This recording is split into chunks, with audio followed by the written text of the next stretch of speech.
Good day everyone, I am Pelaez from BEd 3C and I am one of the reporters for today.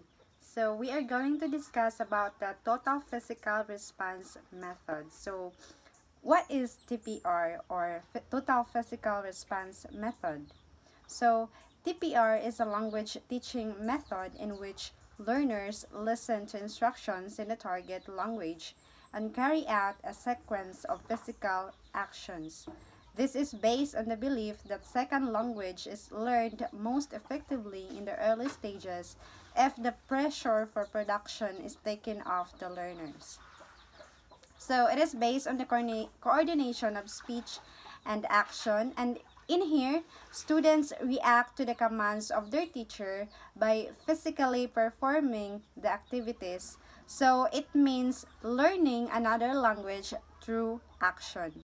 It was developed by James Asher, a psychology professor in San Jose, California, in which he derived three principles from his beliefs about the nature of first language acquisition. So there are three. So the first one is stress comprehension rather than production. So comprehension is developed before production. And the second is obey the here and now principle. So learners are not required to speak in the early stages. And number three is comprehension by listening to and carrying out instructions couched in the imperative. So in here, learning is inductive. So there are critical elements in language acquisition. So in here, listening skill is far in advance of speaking. So we all know that listening skill is the first step towards a learner's language acquisition. So and children acquire listening skill in a particular way. So every learner differs in how they are going to acquire their listening skills. So they have their own unique particular way. So a listening skill may produce a readiness for the child to speak. So of course, if a child is already proficient in listening, or he already have the ability to listen effectively, so the child or the learner can already know how to speak after taking note of what he acquires. So there are claims in which TPR was based. So Usher claimed that the fastest and least stressful way to achieve understanding of any target language is to follow directions uttered by the instructor. So without native language translation. So it is evident we can observe it in classroom settings, especially in the young learners or for example, the preschoolers, because we can observe that they can easily uh, understand or identify instructions uh, when there is someone who leads and uh, give commands, even if there is even if without native language translation, so they can easily identify uh, instructions with movement. They can easily identify and understand instructions if it was uttered clearly and accompanied with action. So there are key components of TPR. So movement as memory enhancer. So if there is movement, the learner can easily comprehend and take note of the given instruction. And use of imperatives as the method of instructions. So the main principles of TPR, so meaning in the target language, can often be conveyed through actions. Memory is activated through learner's response. So the target language should be presented in chunks and not just word by word. So the student's understanding of the target language should be developed before speaking. So students can initially learn one part of the language rapidly by moving their bodies. So in here, the learners can find meaning in every action that they perform through a given instruction. And imperatives are powerful linguistic device through which the teacher can direct students' behavior. So as we all know that the teacher here is the one who commands or direct students, and then the students or the learner is the one who imitate what the teacher has instructed. So And then the students can learn through observing actions as well as by performing the actions themselves. So the students will observe first, so they can already know what to do, so they can learn and understand what to do, and then they are going to perform it so that they can also learn it through themselves, so like learning by doing it. So it is very important that students feel successful, and students should not be made to memorize fixed routines. So it is important that the learners or students understand what they do and not just being familiar to it or not just memorizing it. And corrections should be carried out in an obtrusive manner. So when corrections are made, it is important that it is there, but in an unnoticeable manner, without the learner being offended. So also, students must develop flexibility in understanding novel combinations of target language chunks. So it is important to develop flexibility within the learners so that they can be able to cope in any novel situations they may encounter in the language acquisition process. So language learning is more effective when it is fun. So it is very important to ensure that the learners are learning in a way that they are not just merely learning the language, but also enjoying the learning process. So it is evident that it is more effective that if the learners are learning it in an enjoyable way, and they are more engaged and more interested into it. So spoken language should be emphasized over written language. So it is very important here that spoken language is more given emphasis into practice rather than the written language. And students will begin to speak when they are ready. So students are expected to make errors when they first begin speaking. So as teachers, we should be tolerant of them. So work on the fine details of the language should be postponed until students have become somewhat proficient.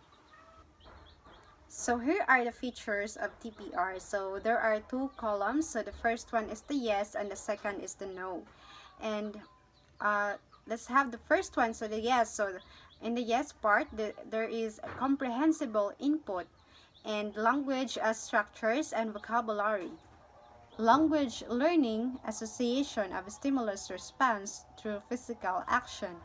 Then unconscious acquisition, silent period, input before output, and inductive learning, teacher as leader in the classroom, and activities designed to reduce affective filter, and then use of imperatives. And in the no part, so language as meaning, conscious reflection and analysis of linguistic structures, conscious learning, immediate production, and deductive learning and explanation of structures. Learners are active participants in the learning process and stressful situations leading to anxiety. So there are theories incorporated in the method. So uh, the first one is childhood language acquisition theories and natural order hypothesis and the right brain and left brain divide. So the brain switching and lowering stress and affective filter. So there are phases of TPR instruction. So the modeling by the instructor and the demonstration by the learner. So the first one is the modeling by the instructor. So for example, the teacher says the command and performs action, and then the teacher says command and the students and the teacher perform action. And then in the demonstration by the learner, so the teacher says command and the students perform the action.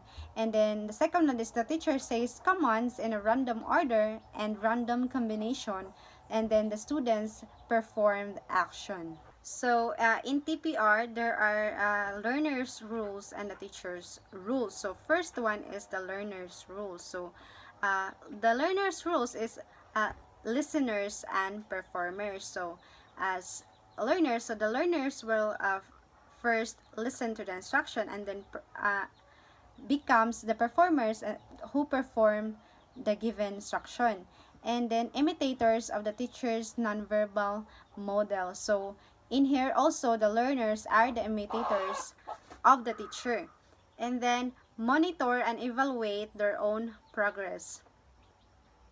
So the teacher's rules here is director of all students' behavior. So the teacher is the one who direct and give instructions to the learners and decides what to teach. So the teacher is the one who decides what to teach and what are the activities should be teach, and serves as model of the target language. So as a teacher, so he or she is the one who serves as the model that learners should or imitate.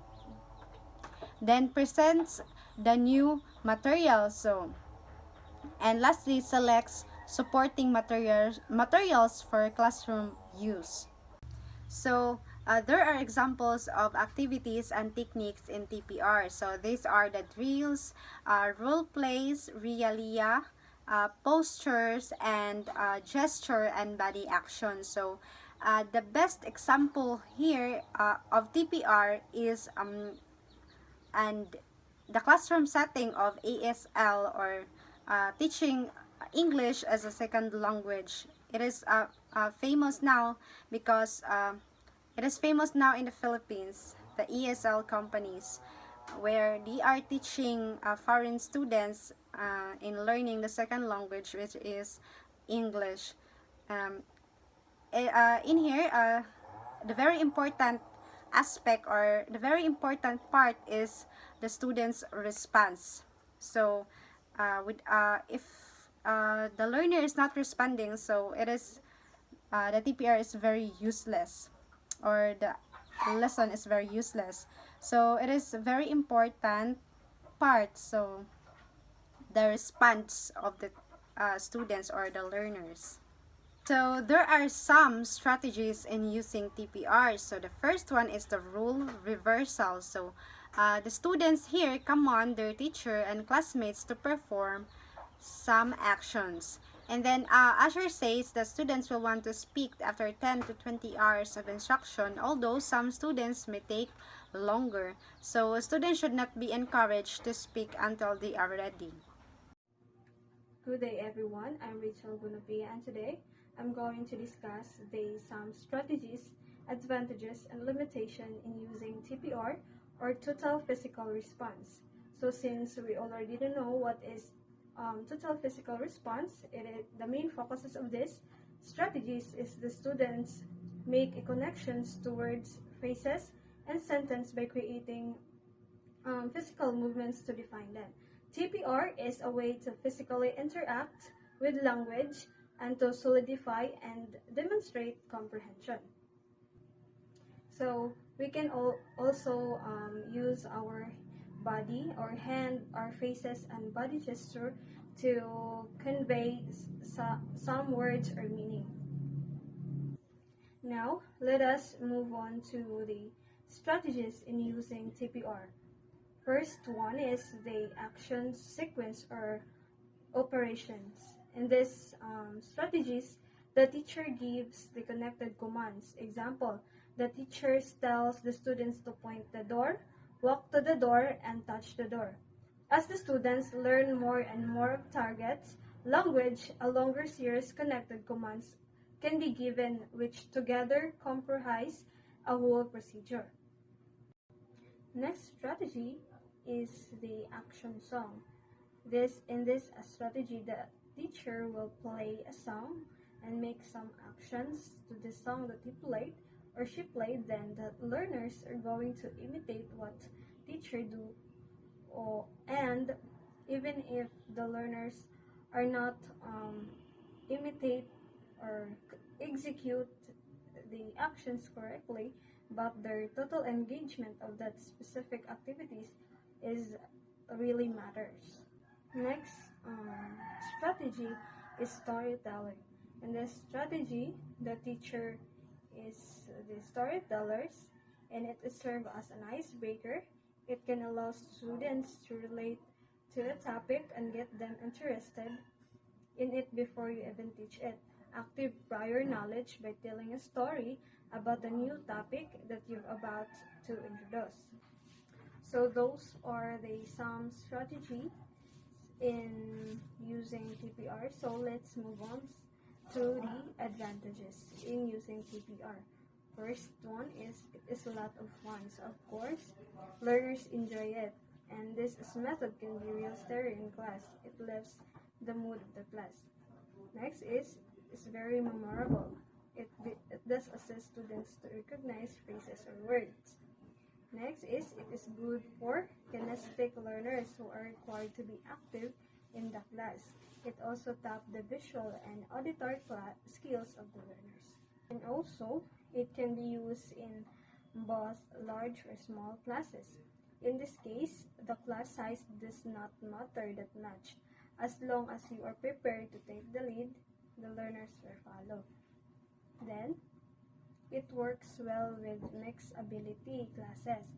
The physical action get across the meaning effectively so that the learners are able to comprehend and apply the target language. It exert a lot of time for the preparation of the materials in using TPR. It involves the use of both left and right brain in learning. Now, if there is a advantages in using TPR, there's also a limitation in using TPR. The methods is time-consuming. Learning a single vocabulary item, for example, would require the demand or imperative of the teachers, the students' demonstration, and the teacher's feedback. It usually involves in a whole class participating in a learning one single item. Yet the result would be expected to be more fruitful and lasting than it is with other methods. And a grammatical features and vocabulary item that are selected not according to their frequency, need, or used in the target language situations, but according to the situation in which they can be used in classroom and aids with which they can be learned.